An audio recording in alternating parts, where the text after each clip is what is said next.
Hi, it's Pastor Ken from Northminster Presbyterian Church in Tucson, Arizona. Hope you're having a good week and a good day. We're continuing. In the last few devotions, I've been talking about Moses bringing God's people, Israel, out of Egypt and out of slavery. It's just a fantastic story of God's deliverance, God's grace, God's love.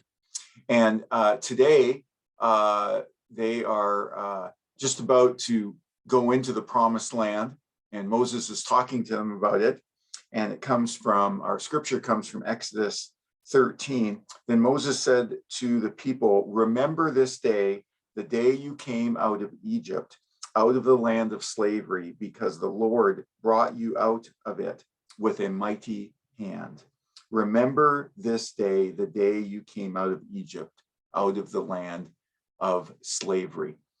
I'm not sure how you remember special days in your life or the lives of others. We have lots of helps for that.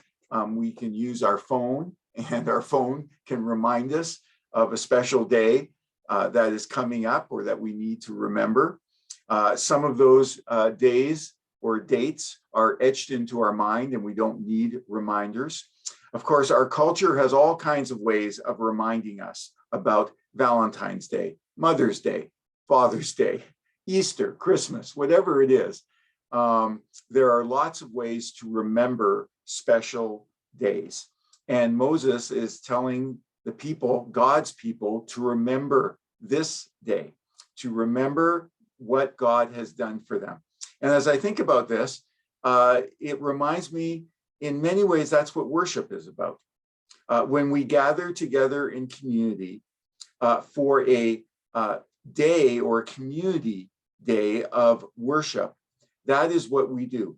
We remember what the Lord has done for us, that He has rescued us out of bondage, out of slavery, just like He did God's people out of Egypt. Now, our coming out of bondage or slavery is not out of Egypt or another nation.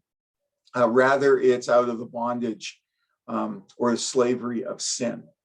And each time we gather as a community, we give thanks to God that He has rescued us, that He has saved us from our greatest enemy, from that which enslaves us most completely, and that is sin. And so I hope that as you worship, whether it's here at Northminster or another place of worship, whether it is in person or you're still online, that you will be reminded in worship to remember what God has done for you, that He has brought you out of the bondage of sin, the bondage of slavery. I hope you have a wonderful day. Be well and be safe.